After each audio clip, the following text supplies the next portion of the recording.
welcome to Above and Beyond Affiliate Marketing. I am your host, Jason Ryland, here with our good friend, Sophia. Hello, everyone. It's so good to be here. As always, Sophia will be asking the questions that some of you may already be thinking. I'll give it my best shot. If you're building something, a business, a brand, a life of freedom, I want you to pause for a moment. Before the metrics, before the ads, before the dashboards, just breathe. Because beneath all the strategy, there is something deeper operating. That's order. That's intelligence. That's spirit. And as entrepreneurs, as affiliate marketers, as e-commerce builders, we spend so much time learning systems. We spend so much time learning funnels and traffic, and spend so much time learning conversions and optimizations. But what if the greatest system is the one underneath reality itself? What if success isn't just hustle, but alignment with the invisible intelligence of God? Today, we continue our journey into Thomas Troward's masterpiece, The Hidden Power. And in this next section, Troward takes us deeper into something foundational, that the innermost within all things is living spirit. It's intelligent, responsive, and governed by goodness. Jay, what if the success people chase outwardly is only a reflection of something spirit is trying to awaken inwardly? Exactly. Because if spirit is intelligent and spirit is responsive, then how we build, how we think, and how we intend matters more than we realize. So let's step back in. I want to start with the living spirit. Okay, Troward begins by laying stress on this central truth, that the innermost within all things is living spirit. And the spiritual science is distinguished from physical science. Physical science studies matter, but spiritual science contemplates energy under the aspect of responsive intelligence. That is the great point. Spirit is not just a force, spirit is living, spirit is aware, spirit responds. Its livingness is obvious. We see it in the vegetable kingdom, but its intelligence and its responsiveness may not seem obvious at first. And yet, with a little thought, will soon lead us to recognize it also. So, Jay, I wonder, can I ask you something? Are you saying that beneath algorithms, beneath markets, beneath supply chains, there's actually intelligence at work? Yes, Sophia, because just as gravity governs matter, spiritual law governs thought, intention, and manifestation. Entrepreneurs ignore that at their own risk. That brings me to another point. There's an intelligent order. No one can deny that there is an intelligent order throughout all nature.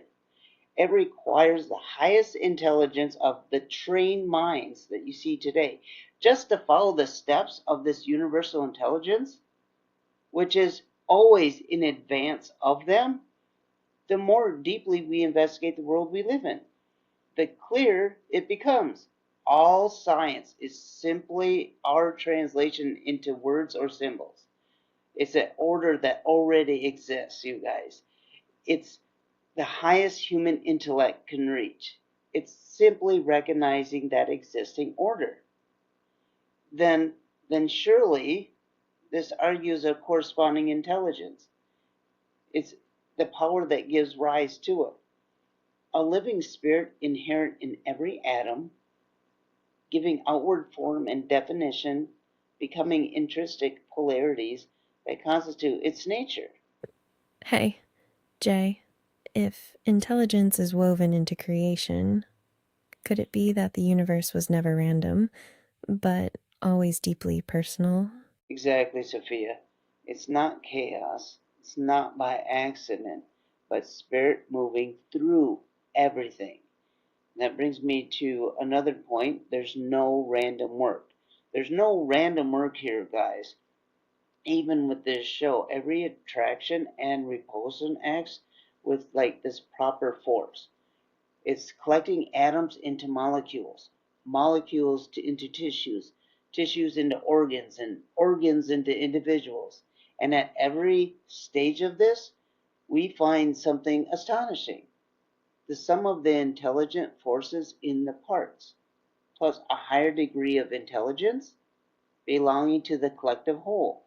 The intelligence of the whole is far superior to the sum of its parts. Physical science confirms it, and spiritual science amplifies it. So, in any collective body, the intelligence of the whole is greater. Is that why a business, a family, or even a church can become more powerful than just individuals side by side?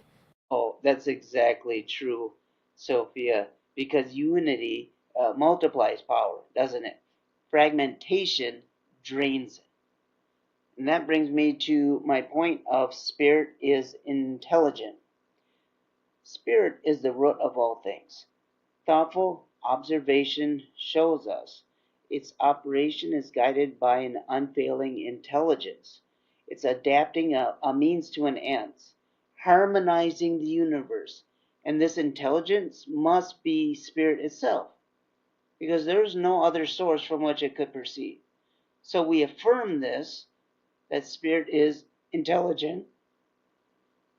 Whatever it has done, it is done by intelligent adaptation. So, does that mean when we build with purpose, we are partnering with spirit's intelligence? Yes, exactly. Entrepreneurship becomes stewardship with aligned with spirit.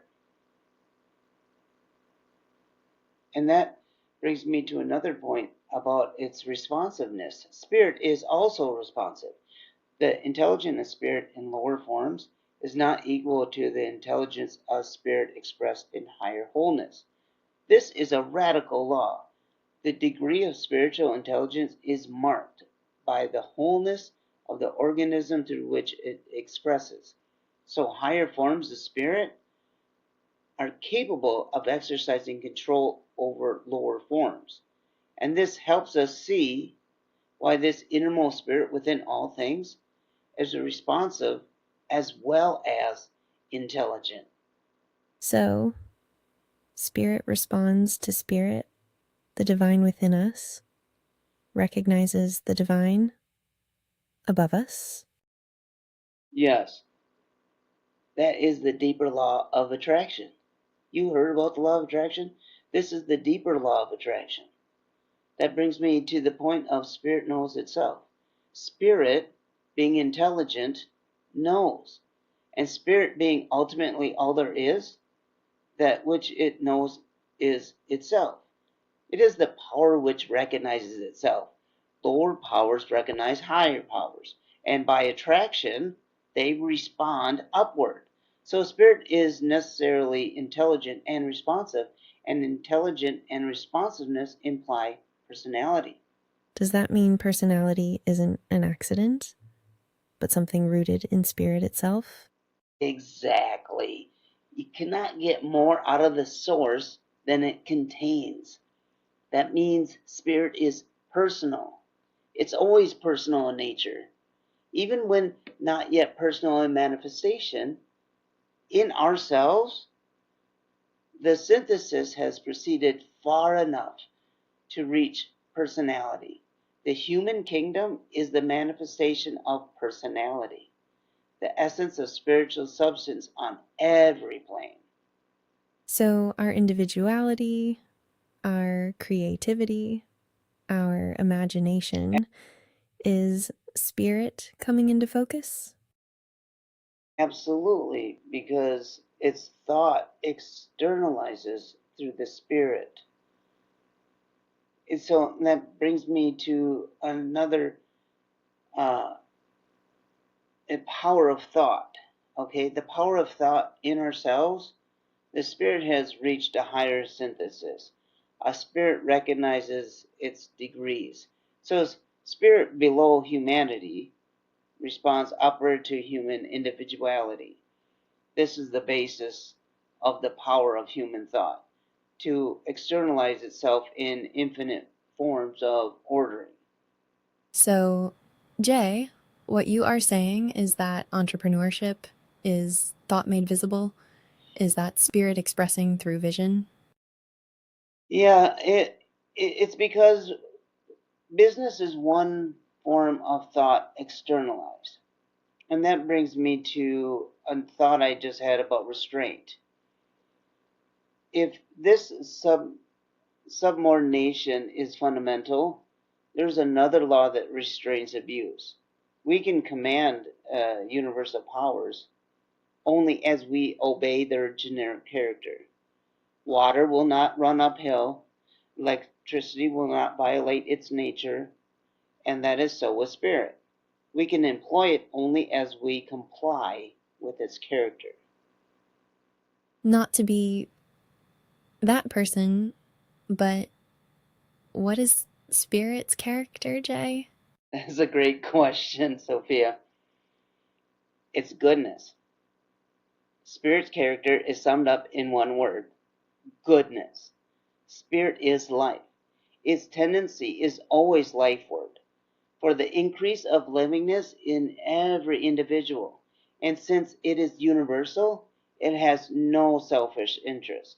Its action is equally for the benefit of all. Spirit will not work contrary to its generic character. Oh, wow. So, success, wealth, influence Oh, only align when rooted in goodness, not selfishness? yeah, absolutely, Sophia. Spirit responds to good intention, not exploitation. And that brings me to the final law. If we use spirit, we must follow the law of spirit, goodness. That is the only limitation. If our originating intention is good, we may employ spiritual power for any purpose. And goodness is defined simply: what is bad is not good, and what is good is not bad. We instinctively know the difference. So if we conform, all that remains is to study the law of proportion and bring our knowledge to bear with determination. Jay, what if the deepest business lesson is not strategy, but alignment? Well, isn't that's it? Success becomes sacred when it serves life. Now, all right, let's bring this down to the ground for a second. If spirit is intelligent and spirit is responsive and spirit operates through goodness, then your competitive advantage is not the hustle, it's alignment. Okay, then what does alignment look like practically for affiliate marketers, e commerce builders, or for entrepreneurs? Well, it means, Sophia, you don't sell what harms people, even if it converts. You don't manipulate fear just to increase clicks. You want to build something that increases life. You want your marketing to sell and tell a truth. Your product fulfills the promise. Spirit does not sustain what diminishes in life. So the sharper question becomes not how do I scale faster, but is what I'm scaling worthy of multiplication? Exactly. So here are the three takeaways. Audit your intention, audit your impact, audit your integrity. If those are clean, scale becomes sustainable. If they're compromised, scale becomes fragile. And always remember, this is only this next step in your journey through the hidden power. Each week, we're going to go even deeper.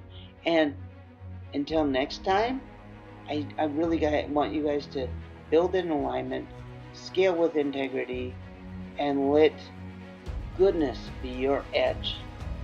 This has been Above and Beyond Affiliate Marketing with your host, Jason Ryland, and I will see you in our next episode, and I hope everyone has a wonderful day.